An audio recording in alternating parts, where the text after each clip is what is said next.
Bismillahirrahmanirrahim. Assalamualaikum warahmatullahi wabarakatuh. Perkenalkan, nama saya Dita Safira dengan NIM 2312700053 dari Prodi Bimbingan Konseling Pendidikan Islam Universitas Islam Negeri Sultan Maulana Hasanuddin Banten. Jadi di video ini saya akan menjelaskan secara singkat mengenai perkembangan Islam di masa Khulafaur Rasyidin. Khalifah Rasyidin atau sering disebut dengan Khulafaur Rasyidin adalah sekelompok teman Nabi yang menjadi pemimpin setelah Nabi Muhammad wafat. Mereka terdiri dari 4 orang, yakni Abu Bakar Asy-Syiddiq, Umar bin Khattab, Utsman bin Affan, dan Ali bin Abi Thalib. Jadi, keempat khalifah tersebut yang akan menggantikan posisi Nabi sebagai pemimpin negara dan juga pemerintahan, bukan sebagai pengganti Nabi Muhammad SAW. Yang pertama adalah Abu Bakar Asy-Syiddiq. Abu Bakar Asy-Syiddiq adalah khalifah pertama yang menjadi pemimpin bangsa Arab setelah Nabi Muhammad SAW wafat. Abu Bakar Asy-Syiddiq menjadi khalifah Islam pertama pada tahun 632 hingga tahun 634 Masehi. Beliau diangkat karena pernah menggantikan imam sholat Nabi Muhammad SAW. Beliau adalah seorang ahli hukum yang terkenal jujur dan disegani. Pada masa pemerintahan Abu Bakar Asy-Syiddiq, atas anjuran Umar dibentuk panitia khusus yang bertugas mengumpulkan catatan ayat-ayat Al-Quran yang ditulis di palepah-palepah kurma, tulang-tulang onta, dan sebagainya oleh Zaid bin Sabit yang merupakan seorang pencatat wahyu dan sekretaris semasa Rasulullah hidup serta dihimpun menjadi satu naskah. Dan model pemerintahan Abu Bakar Asy-Syiddiq adalah monarki yang menggunakan 3 cabang kekuasaan, yaitu eksekutif, legislatif, dan yudikatif. Eksekutif adalah kekuasaan untuk melaksanakan peraturan perundang-undangan. Legislatif adalah kekuasaan untuk membuat peraturan perundang-undangan. Yang ketiga yaitu yudikatif adalah kekuasaan untuk melaksanakan penegakan peraturan perundang-undangan. Berikut adalah ekspansi wilayah Abu Bakar Asy-Syiddiq dan catatan kepemimpinan Abu Bakar Asy-Syiddiq dalam pemerintahannya. Masa Abu Bakar Asy-Syiddiq lebih mementingkan perluasan wilayah untuk menyebarkan ajaran Islam. Wilayah yang ditaklukkan bahkan sampai ke Parsi dan Romawi. Yang paling berhasil memasuki Islam pada saat itu adalah daerah Romawi yang sampai ke kota Syam, karena ada faktor pendukung hingga Romawi bisa ditaklukkan ajaran Islam di sana. Khalifah yang kedua, beliau adalah Umar bin Khattab. Beliau dilahirkan 12 tahun setelah kelahiran Rasulullah SAW. Proses pengangkatan Umar bin Khattab menjadi khalifah adalah dengan cara ditunjuk langsung oleh Abu Bakar Asy-Syiddiq. Khalifah Umar masuk Islam pada tahun ke-5 setelah kenabian, menjadi salah satu sahabat terdekat Nabi dan juga dijadikan oleh Nabi terkait hal-hal penting. Khalifah Umar meletakkan prinsip-prinsip dasar demokratis dalam pemerintahannya dengan membangun jaringan pemerintahan sipil yang sempurna. Berikut adalah model pemerintahan ekspansi wilayah dan catatan kepemimpinan beliau semasa beliau menjadi pemimpin bangsa Arab. Selama kurang lebih 10 tahun masa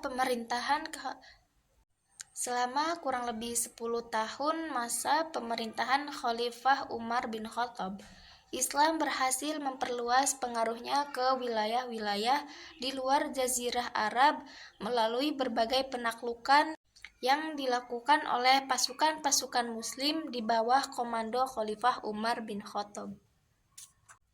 Dan yang ketiga, beliau adalah Utsman bin Affan. Nama lengkap beliau adalah Utsman bin Affan bin Abi al-Ash bin Umayyah bin Abdul al-Manat dari suku Quraisy. Beliau masuk Islam pada usia 30 tahun atas ajakan Khalifah Abu Bakar. Utsman bin Affan adalah khalifah kali pertama yang melakukan perluasan Masjid Al-Haram Mekkah dan Masjid Nabawi Madinah karena semakin ramai umat Islam yang menjalankan rukun Islam yang kelima, yaitu ibadah haji. Dalam sosial budaya, Utsman bin Affan telah membangun bendungan besar untuk mencegah bencana banjir dan juga untuk mengatur pembagian air ke kota. Untuk administrasi pemerintahan daerah, Khalifah Utsman bin Affan mempercayakan kepada gubernur untuk setiap wilayahnya. Kedudukan gubernur di samping sebagai kepala kepemerintahan daerah juga sebagai pemimpin agama, pemimpin ekspedisi militer, penentu undangan-undangan, dan pemutus kebijakan, kemudian dibantu oleh sekretaris, pejabat keuangan, pejabat pajak, dan pejabat kepolisian. Utsman bin Affan mengangkat kerabatnya pada jabatan tinggi. Prestasi tertinggi beliau adalah menuliskan kembali yang dituliskan oleh Sayyidina Abu Bakar Asy-Siddiq. Dan yang terakhir, beliau adalah Sayyidina Ali bin Abi Thalib. Beliau merupakan anak dari paman Rasulullah Shallallahu Alaihi Wasallam dan juga sekaligus suami dari putri Rasulullah Shallallahu Alaihi Wasallam, yakni Fatimah. Ali bin Abi Thalib merupakan calon khalifah terkuat karena beliau didukung para sahabat oleh senior, termasuk dari Khalifah Utsman bin Affan. Setelah wafatnya Utsman bin Affan, umat yang tidak mempunyai pemimpin, dengan wafatnya Utsman bin Affan membaiat Ali bin Abi Thalib sebagai khalifah baru. Pengukuhan Ali bin Abi Thalib menjadi khalifah tidak semulus pengukuhan 3 orang khalifah pendahulunya. Ia dibaiat di tengah-tengah kematian Utsman bin Affan. Tidak lama setelah pembaiatan, Ali bin Abi Thalib radhiyallahu anhu menghadapi pemberontakan Tolhah, Zubair, dan Aisyah yang dikenal dengan nama Perang Jamal atau Unta. Dengan demikian, masa pemerintahan Ali bin Abi Thalib melalui masa-masa kritis karena pertengahan antar kelompok yang berpangkal dari pembunuhan Utsman bin Affan. Namun Ali menyatakan berhasil memecat sebagian besar gubernur yang korupsi dan mengembalikan kebijaksanaan Umar pada setiap kesepakatan yang memungkinkan. Sistem pemerintahan Ali adalah sebuah sistem yang berbeda dari kebanyakan sistem pemerintahan. Sistem di mana sistem yang dibuat adalah sistem merangkul para kaum lemah. Tidak ada keterpihakan terhadap kaum apapun. Semua dirangkul dan menjadi satu. Meski dalam putaran roda waktu, sejarah Islam awal pasca wafatnya Rasulullah Shallallahu Alaihi Wasallam telah diwarnai dengan beragam pola atau skema penetapan kepemimpinan, bahkan ada yang berujung pada konflik yang berkepanjangan.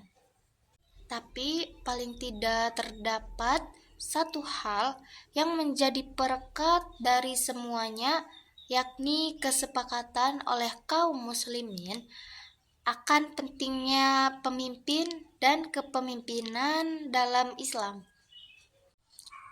Baik, itulah tadi sedikit penjelasan tentang perkembangan Islam pada masa Khulafaur Rasyidin.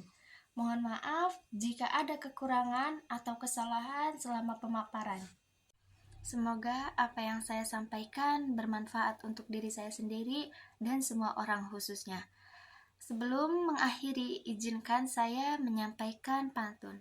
Siang-siang ke kota, jangan lupa membeli alpukat. Demikian penjelasan saya, semoga bermanfaat. Saya Dita Safira, terima kasih. Saya akhiri. Wallahu muwaffiq ila aqwamit thoriq. Wassalamualaikum warahmatullahi wabarakatuh.